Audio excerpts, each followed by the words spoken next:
जय माता दी। स्वागत है आप सभी का एक बार फिर से। दोस्तों, अगर आप अपनी लाइफ में कुछ नया सीखना चाहते हैं तो चैनल को सब्सक्राइब कर बेल आइकन को जरूर दबाएं। दोस्तों, हिंदू धर्म में देवी के कई स्वरूप कहे गए हैं। कुछ वृक्षों को देवी माँ का स्वरूप कहा गया है। आज मैं आपको उन पवित्र वृक्षों के बारे में बताऊंगी। नवरात्रि के पावन पर्व में कुछ ऐसे वृक्ष हैं जो देवी का स्वरूप कहे गए हैं।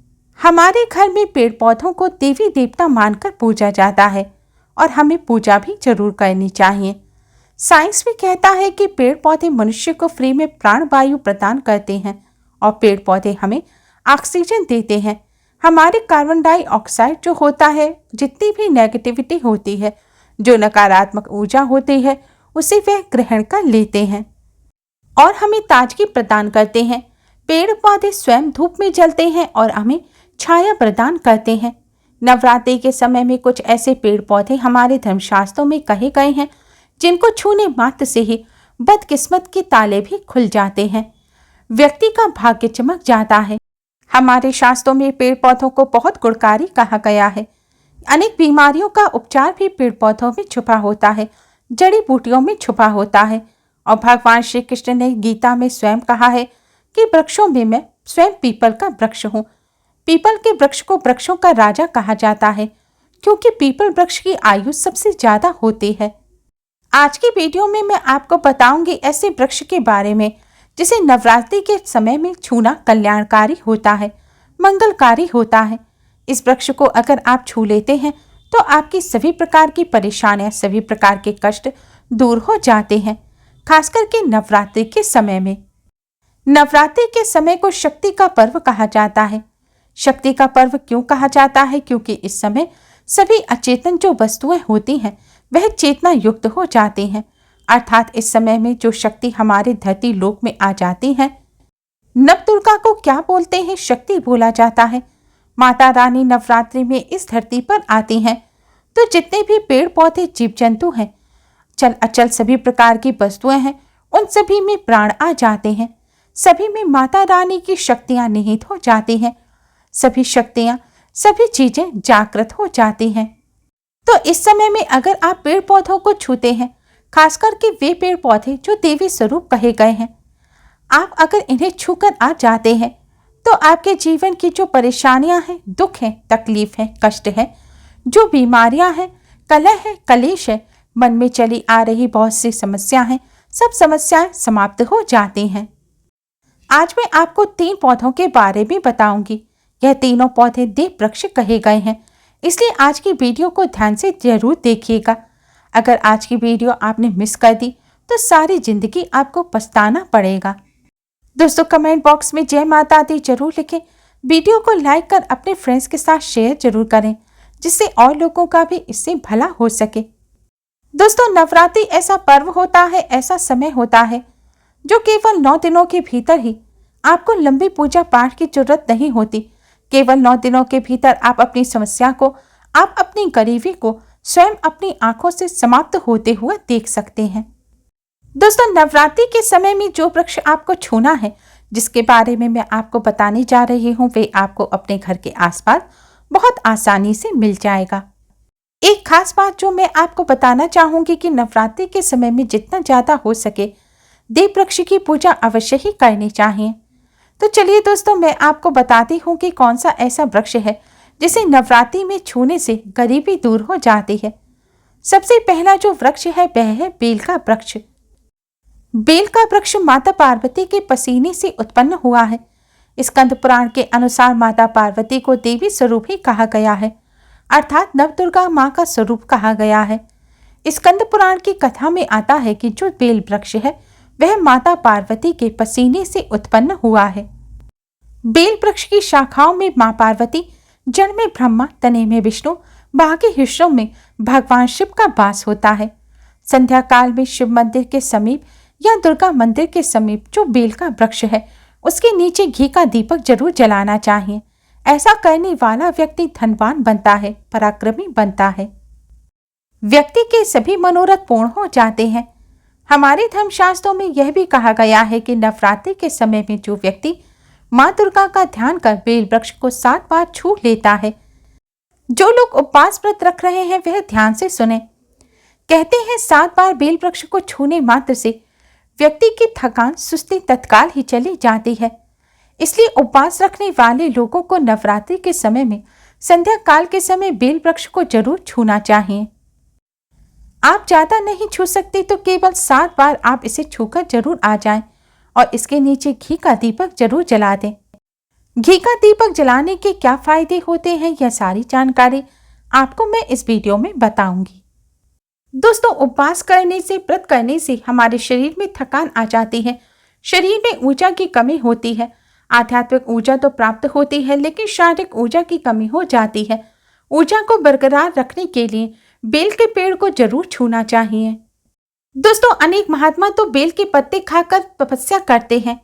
धर्मशास्त्रों में बताया गया है कि बेल के पत्ते खाकर अगर तपस्या की जाए, मंत्र जाप किया जाए तो सिद्धि मिलती है। अगर आप भी सिद्धि प्राप्त करना चाहते हैं तो बेल के पत्ते खाकर मंत्र जाप करें, ऐसा करने से सिद्धि मिलती है। बेल के पेड़ के नीचे दीपक भी जरूर जलाएं। सिद्धि का मतलब होता है कार्य में सफलता। जिस व्यक्ति को लंबे समय से कार्य में सफलता नहीं मिल पा रही है, उन्हें नवरात्रि के दिनों में जितने भी दिन हो सके, आपको जिस भी समय मिले या फिर शाम के समय, आप बेल के पेड़ के नीचे घी का दीपक जरूर जला देना। अगर कोई व्यक्ति नवरात्रि के समय में, ध्यान से सुनिएगा, अगर कोई व्यक्ति नवरात्रि के समय में बेल के पेड़ की जड़ में दूध चढ़ा देते हैं तो उससे आदि व्याधि दूर हो जाती हैं, परेशानियां दूर हो जाती हैं। अगर आप सिंदूर युक्त गंगा जल बेल के पेड़ की जड़ में चढ़ाते हैं तो इससे गरीबी दूर हो जाएगी। तिल चढ़ाने से सौभाग्य की प्राप्ति होती है और ग्रह बाधाएं भी दूर हो जाती हैं। दोस्तों, बेलपत्र के तीनों पत्तों में ध्यान से सुनिएगा, त्रिदेवी कही गई है, महालक्ष्मी, महासरस्वती और महाकाली।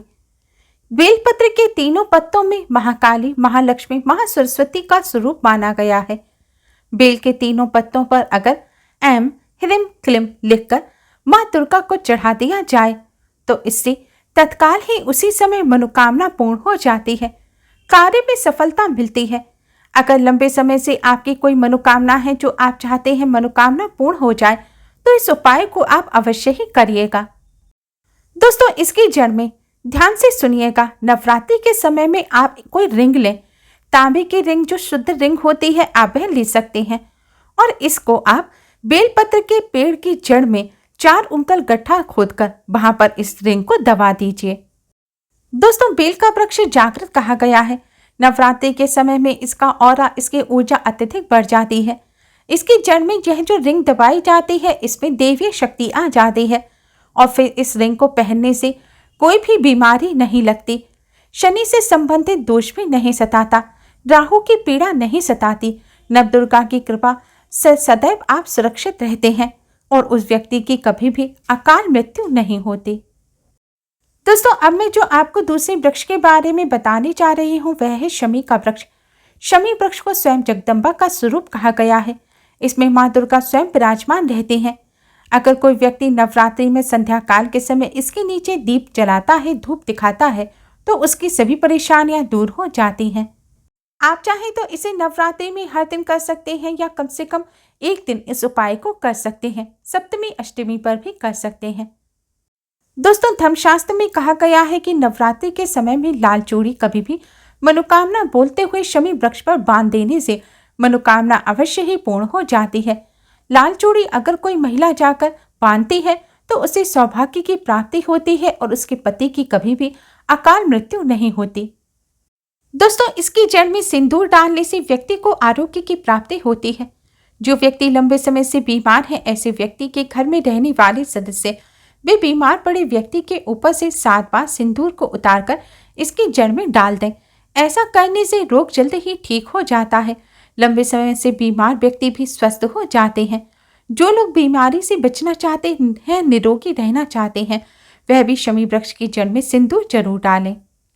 दोस्तों, मनोकामना पूर्ति के लिए अब मैं आपको जो मंत्र बताने जा रही हूँ, इस मंत्र को बोलते हुए आपको शमी वृक्ष को छूना है। तत्काल आप नवरात्रि में इसके रिजल्ट को देखना। जैसे ही नवरात्रि समाप्त होगी आपकी वह मनोकामना जो है वह पूर्ण हो जाएगी, आपकी दरिद्रता दूर हो जाएगी।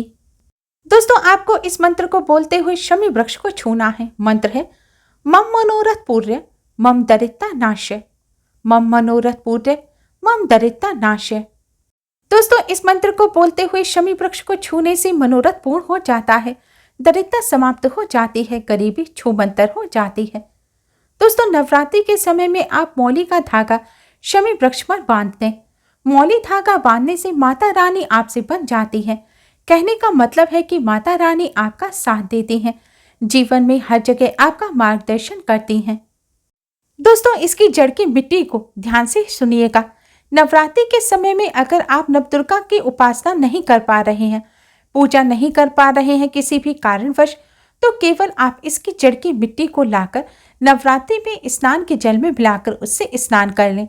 ऐसा करने से आपका भाग्य उदय होगा, व्यक्ति का भाग्य चमक जाता है, व्यक्ति की जो फूटी किस्मत है वह भी चमक जाती है।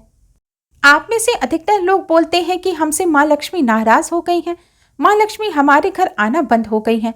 ऐसे लोग, अगर आप चाहते हैं कि माँ लक्ष्मी की आपको कृपा प्राप्त हो जाए, तो नवरात्रि के समय में इसकी मिट्टी को आप अपने घर ले आएं और अपने स्नान के जल में इसे मिलाकर स्नान करें। ऐसा करने से शरीर के सभी दोष दूर हो जाते हैं। शरीर में किसी भी प्रकार की पीड़ा, नकारात्मक शक्ति है वह प्रवेश नहीं कर पाती, दुर्भाग्य और दरिद्रता समाप्त हो जाती है। दोस्तों, अब जो मैं आपको तीसरे वृक्ष के बारे में बताने जा रही हूँ उसे दीप वृक्ष कहा गया है। वह है परिजात का वृक्ष। परिजात का वृक्ष समुद्र मंथन से उत्पन्न हुआ था। यह देवराज इंद्र के नंदन वन में स्थापित किया गया था। वे भगवान श्री कृष्ण ने मानव जन कल्याण के लिए इसे धरती लोक पर लाए थे। परिजात के वृक्ष को माँ लक्ष्मी का स्वरूप माना जाता है। माँ लक्ष्मी समुद्र मंथन से आई थी और परिजात का वृक्ष भी, इसलिए इसे माँ लक्ष्मी की बहन कहा जाता है। ऐसा माना जाता है कि कोई भी मनुष्य जिसके शरीर में किसी भी प्रकार की थकान हो, पीड़ा हो, नवरात्रि का व्रत रखने से कमजोरी महसूस कर रहे हो, वह परिजात के वृक्ष को छू लें। ऐसा करने से तत्काल ही शरीर से पीड़ा, थकान, सुस्ती, कमजोरी वह सब समाप्त हो जाती है। इस वृक्ष के नीचे नवरात्रि के समय में घी का दीपक जलाएं और चुटकी भर सिंदूर इसकी जड़ में डालने से सभी प्रकार की मनोकामना पूर्ण हो जाती हैं। इसके साथ ही आपको यह प्रार्थना करनी है कि हे परिजात वृक्ष, आप देवी स्वरूप कहे गए हैं, हमारी सभी प्रकार की पीड़ा को दूर करें, सभी ग्रह दोष को दूर करें, पितृदोष जो है उसे दूर करें, लक्ष्मी दोष को समाप्त करें। माँ लक्ष्मी आपकी बहन कही गई हैं। माँ लक्ष्मी का हमारे जीवन में प्रवेश हो, यह आशीर्वाद आप हमें प्रदान करें। इस प्रकार वृक्ष से प्रार्थना कर आप अपनी मनोकामना बोल अपने मनोरथ को पूर्ण कर सकते हैं, क्योंकि यह देवीय वृक्ष कहा गया है। दोस्तों, अगर आप जल्दी धनवान बनना चाहते हैं, अगर आपके जीवन में कोई कामना है जो अधूरी रह गई है, तो हमने जो आपको 3 वृक्ष बताए हैं, इन्हें नवरात्रि के समय में छूना शुरू कर दें। अगर आप इन तीनों वृक्षों को छू लेते हैं, ध्यान से सुनिएगा, ऐसे व्यक्ति का कार्य सफल होने से, ऐसे व्यक्ति की मनोकामना पूर्ण होने से दुनिया की कोई भी शक्ति नहीं रोक पाएगी। कामना पूर्ति के लिए, कार्य में प्रगति के लिए, अपनी किस्मत को चमकाने के लिए, भाग्य को जगाने के लिए नवरात्रि में यह उपाय जरूर करिएगा। नवरात्रि में यह उपाय सोने पर सुहागा होगा। यह आपकी जिंदगी को संवार देगा, आपकी जिंदगी की परेशानियों को दूर कर देगा। उम्मीद है दोस्तों आपको यह जानकारी पसंद आई होगी। माता रानी की कृपा प्राप्त करने के लिए कमेंट बॉक्स में जय माता दी जरूर लिखें और वीडियो को लाइक कर अपने फ्रेंड्स के साथ शेयर जरूर करें। Thanks for watching. जय माता दी।